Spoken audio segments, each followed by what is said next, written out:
The worst thing about a lie is one that's repeated and accepted by the boxing public. And this lie, a drunk man at a press conference who was trying to belittle the opposition to come up with an excuse why he shouldn't fight him. But listen to him. With him, and that's how it is with Terence Crawford. If you name one of y'all name me a guy he fought. That was talk about. Bob Ram do a lot of smoke and mirrors. It's a lot of smoke and mirrors with him, and that's how it is with Terence Crawford. If you name one of y'all name me a guy he fought. That was talk about. Name me a top guy he fought that's better than Chris Algieri. Nah, they're better than Chris Algieri. Name me one guy. Felix Diaz. So you think I think Chris Algieri beat Felix Diaz. He beat the rest of the kids. Adongo just got knocked out by Reese Gregarious later than he did Terence Crawford. So name somebody else. Victor Foster. Victor Foster, who he beat? Matisse. Matisse, when he showed, when he get hit back, he folded. When Pacquiao hit him back, he folded. Easy. Undisputed at 140, but it's smoke and mirrors. Jeff Horn.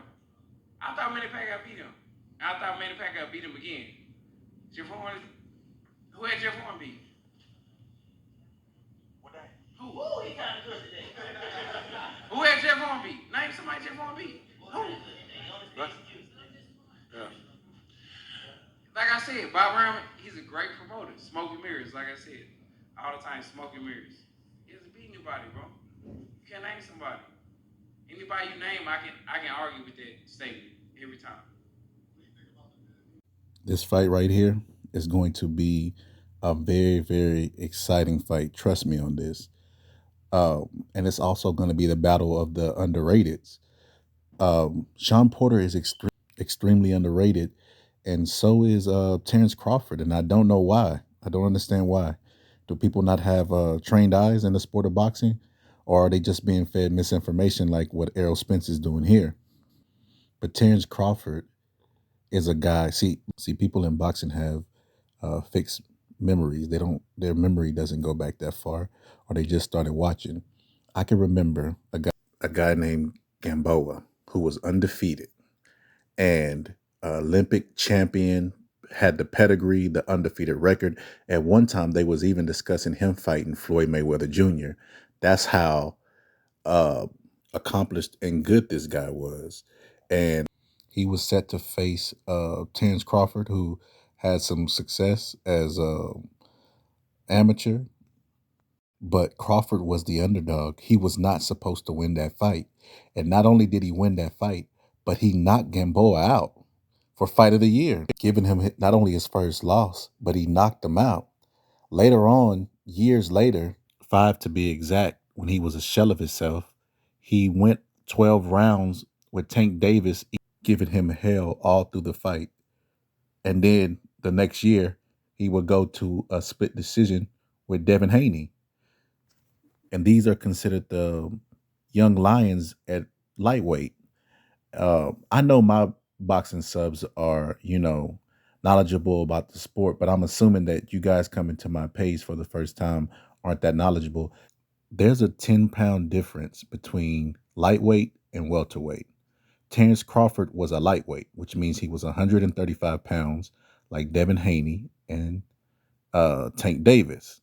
He unified all the belts there after beating Gamboa. Then, for his first fight at welterweight, he fought a guy who physically may have lost the fight, but physically he bullied Manny Pacquiao. He bullied Manny Pacquiao in the ring. He fought that guy and dominated him. He was not able to bully him, even though he was moving up from lightweight. Then, when he's at welterweight, he goes and fights Amir Khan.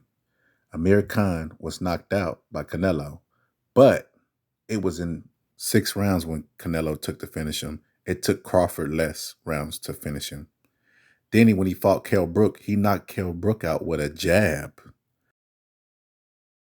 Shawn Porter, who's fought everybody, said that this is going to be the toughest fight of his career, and he's fought Errol Spence. He did not say that for the Errol Spence fight.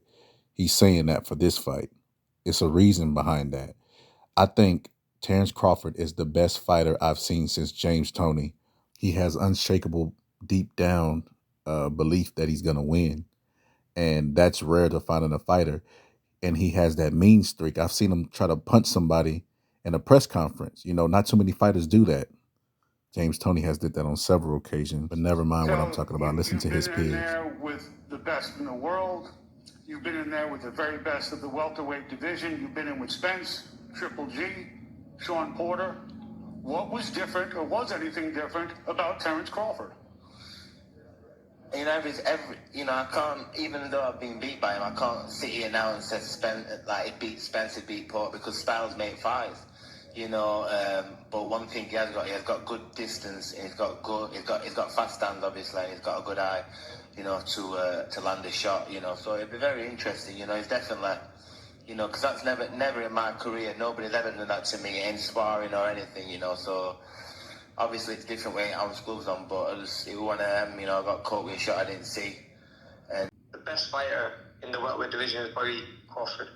Crawford is on a different level when it comes to boxing, because look, I've been in the ring with the guy I've shared the ring with him, and I know how his IQ is so high, his speed is good, and the power is there. So he's got everything. It'll be very hard to see a fighter beat him. Look, you're not the fighter. Whose style do you like the most in boxing? Well, so that was boxing. I like Crawford. You like Crawford? What do you like about Crawford? I love Crawford. You know, it's funny. I had a kid that was champion, the welterweight champion, Habib Al-Birdi, Okay. WBA. He got hurt, and so Crawford filled in for him when Crawford made his HBO debut. Prescott. Breeders Prescott. We were supposed to fight Prescott to defend the title. When I saw Crawford fight, I told my guys, whatever you do, don't fight him. I don't care if you become number one, then you fight. At that time, Crawford was lightweight. I told my guys, if they offer that fight, don't fight him. Never. That's gonna be a bad boy right there. Crawford proved that. Yeah. And, if he's not the best today, he's one of the top 3 best fighters in the world. What do you think makes him special? Just because his style unique. He doesn't try to brawl. He doesn't he's boxing. He's intelligent. He's very smart. Technical fighter. He can punch and get your job. They get you out. Okay. That's a good endorsement for Crawford. Crawford with Porter. Like Crawford. What you mean? How you think? I just think he's too overall fighter. I think Crawford has just got too many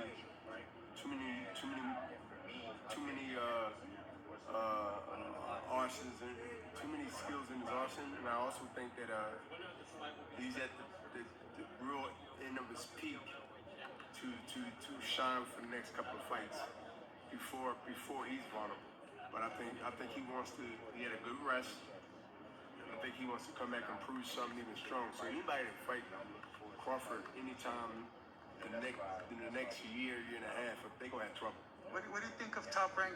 He's been sitting for a while, and he knows he needs to prove something, and that's why I'm saying it, because Top Rank, he wants to prove something. Thank God Top Rank ain't picking him in everybody that they have, because I think right now he just off that energy, off that motivation. Like I said, I wouldn't advise anybody to fight him for the next year and a half after the Porter fight. Yeah, I think he got something to prove. Yeah. He might be the best fighter in the world today. He won that fight so easily, and I know I've seen this guy fight before, the African boy. I've been at his fights. I was there when he won the world title, first round KO. I was there when he 12-round decision over the English fighter. This guy was a good fighter. I mean, I thought, you know, if he takes him lightly, he might be in for a little trouble here. But he went out there, dominated him. I vote him the pound for pound best fighter in the world today. Wow, Now let's talk about corners' experience and game plan. Terence Crawford has a really, really experienced good corner in Bomac. Listen to his game plan for the Amir Khan fight that Terence Crawford executed to a T.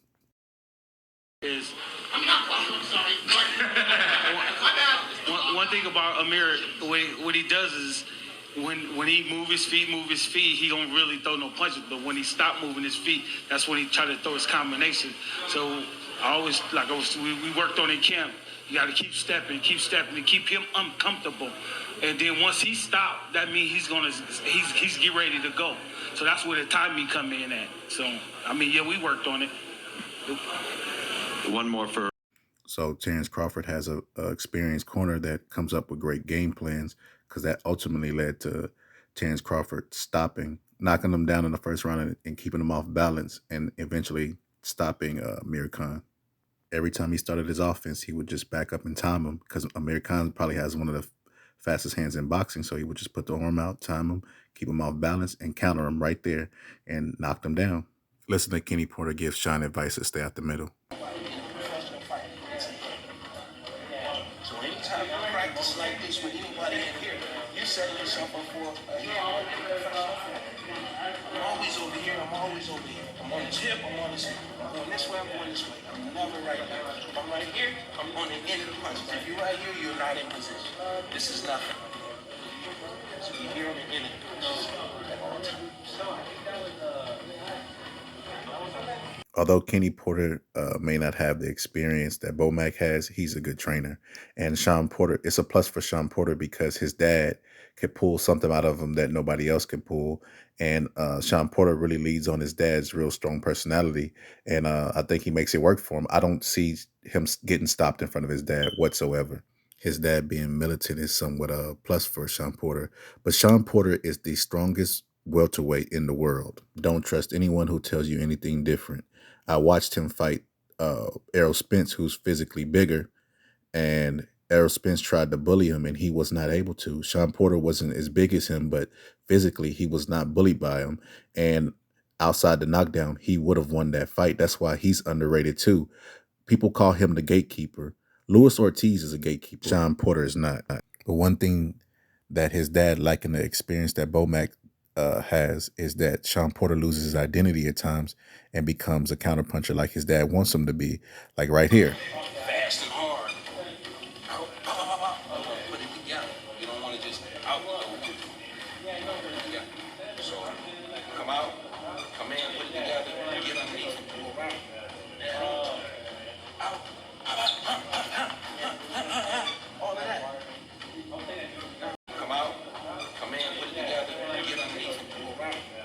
So like I said, his dad's a good trainer, but at times he has Shawn Porter trying to be a counterpuncher, and that could be detriment for him because it's not his identity. Like I said, he's the strongest welterweight in the world right now, and he's more effective when he's making an ugly fight, a physical fight, not giving you time to think or throw counters and just push you up against the ropes and hitting you to the body, and that's his identity. And times he gets away from his identity, and that's when he struggles in fights. In the fight with Keith Thurman, his dad came up with a great game plan. He noticed that Keith Thurman would leave his lead hand low, so Shawn Porter was going to come in with a right hand over the top of his jab. So Shawn Porter trying to get opportunities to come over the top with that right hand over his low guard, so he backs up and baits him to throw the punch, and he comes over the top with the right hand and catches him. So like I said, Kenny Porter's not a bad trainer. But like I always say, trainers have to be able to make adjustments because it worked, but you're fighting high-class opponents who's going to pick up on your pattern. And that's exactly what Porter did right here. He moves his head and then catches Shawn Porter come in. He made several adjustments to that punch worked for the first 3 rounds, but after that, Keith Thurman made the adjustments that was necessary, and that punch didn't work anymore. Right here, Shawn Porter cocks back, throws the right hand, and Keith Thurman catches him with a check left hook. Adjustments is why Keith Thurman won the fight, and he made several of them. He even adjusted to Shawn Porter pulling back and trying to counter him. He jabs, gets Shawn Porter to pull back, wait for him to come back in, and then catches him with a check left hook. That's why he won the fight. He made more adjustments than Shawn Porter. Shawn Porter didn't make any. There were times in the fight where Shawn Porter did have success with pulling back and trying to counter. Like right here, Keith Thurman comes in, double jabs, and Shawn Porter pulls back and catches him with a double left hook. So he did have some success with it at times. But look right here, he tries to do it again, pulls back and comes in with the right hand. Keith Thurman ducks up under it, and now Shawn Porter wants to stand his ground and show this Keith, and it's a brawl. What Shawn Porter can't do that he has a habit of doing is brawling with his hands down in the inside, and he gets caught with a hook right there. But he does the smart thing and ties Keith Thurman up, which is why I don't see him getting stopped, because he knows what to do. But like I said, he absolutely cannot brawl. Every time he's got into a brawl with people or been hurt in his fighting career, it's always been a left hook. But in that fight, when Porter abandoned the game plan and came forward and threw body shots, he was effective because that's his identity. Here, Porter backs up and tries to throw the right hand and misses and ducks and comes up and catches him with a left hook. That's one of the only times I've seen him in the fight actually really make a real adjustment, and he didn't do it consistent. It was just more of an instinct thing, because later on in the fight, he goes back to his game plan and throws the right hand, and Keith Thurman catches him with a right hook and then left hook and wobbles him. And when he's hurt, he goes right back to the game plan, which is bait him in and throw the right hand. He didn't make the adjustment. See? Right back to the right hand, and then he gets countered with the right hook to the body. Then right here, he comes in reckless with his jab and his hands down, and Keith Thurman catches him with a left hook and knocks him off balance. And that shot hurt him because he came in reckless and didn't see it. And he dazes him. And we all know Terence loves to counter off a guy's jab. He pulls back right here off of Gamboa, catches him coming in reckless aggression, and counters with the left hook. And every time Shawn Porter has been hurt in fights, it's either been with a counter left hook mostly or a counter right hand. And both of those are thrown by Terence Crawford. He catches you coming in, throwing both of those shots. Right here, Sugar Shane Mosley catches him with a counter right hand. First a check left hook right there. And then right here, he catches him with a counter right hand because he keeps his hands low and he tries to box too much. Right there, he catches him with a right hand and knocks him back. But before you start to go put the house down on Terence Crawford, like I said, Shawn Porter is the strongest welterweight. And I noticed on film that Terence Crawford is vulnerable when he switches to southpaw. He caught with a left hook right there by Mean Machine. And we all know Shawn Porter's on a different caliber than Mean Machine. So if he can catch him, then, you know, so can Shawn. He catches him right there, again, with the right hand, pushes him back. And Terence Crawford sticks out his tongue. Anytime Terence Crawford sticks out that tongue, you got the better of the exchange. And with that being said, I'm going to go with Crawford on this one. I think he has too much skills in his possession, but he can and will be tagged at some point in the fight. This fight will not be a one-sided beatdown like everyone's thinking it will. Shawn Porter, if he comes in and fights the fight that's true to his identity and does body work and doesn't come in reckless and leaning forward and comes in behind the jab and moves his head, Terence Crawford is going to earn this win. It's going to be the roughest night of his life. But if he comes in and tries to box, like I've noticed that Shawn Porter has done in previous fights when he stepped up in competition, it's going to be a rough night for Shawn Porter like it was with Ugas. If he comes out, you know, boxing with the high guard and trying to out-jab, trying to back up and fight, because Shawn Porter can't fight going backwards. It's just not in his DNA. His momentum has to be coming forward for him to be effective. And if he comes out and goes against his DNA, it's going to be a long night for him. Terence Crawford would just use his superior footwork and length to outbox Shawn Porter, even switching stances. And as the fight goes on, the more dangerous that Terence Crawford becomes, because he starts to get your timing down. But either way, I think the will of both fighters is super duper strong, and that normally leads to the recipe for a great fight. Like, don't miss this fight. This is going to be a very, very exciting fight. But people, we got to put some respect on Shawn Porter's name. He almost beat Errol Spence if it wasn't for the knockdown. If it wasn't for the knockdown, he would have won that fight. Calling him a gatekeeper is super duper disrespectful. Luis Ortiz, like I said, is a gatekeeper. Luis Ortiz will probably never win a title. Can we say the same about Shawn Porter? No, we can't. So we have to put some respect on Shawn Porter's name. But like I said, ultimately, I'm picking Terence Crawford to win this fight.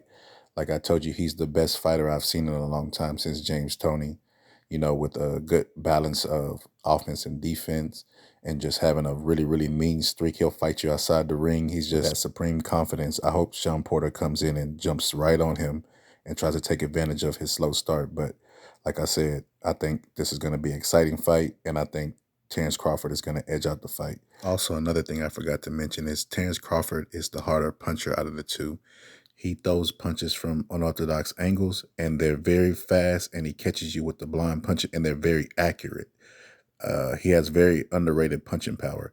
the accuracy of his punches increases his chances of knocking people out. Look at his accuracy right here. He catches him with the tip of his chin. He gets his skull to rock and with a punch he didn't see, and that's what ends up doing it. So like I said, he's a very accurate puncher, which gives him an advantage because he has concussive power, I mean. So Shawn Porter cannot start this fight off by letting him pump his jab and start off slow. He has to jump right on him and break his rhythm early and keep that same intensity for all 12 rounds, and I don't think he's going to be able to do it. But anyway, it's the Boxing Scholar, and I'm out.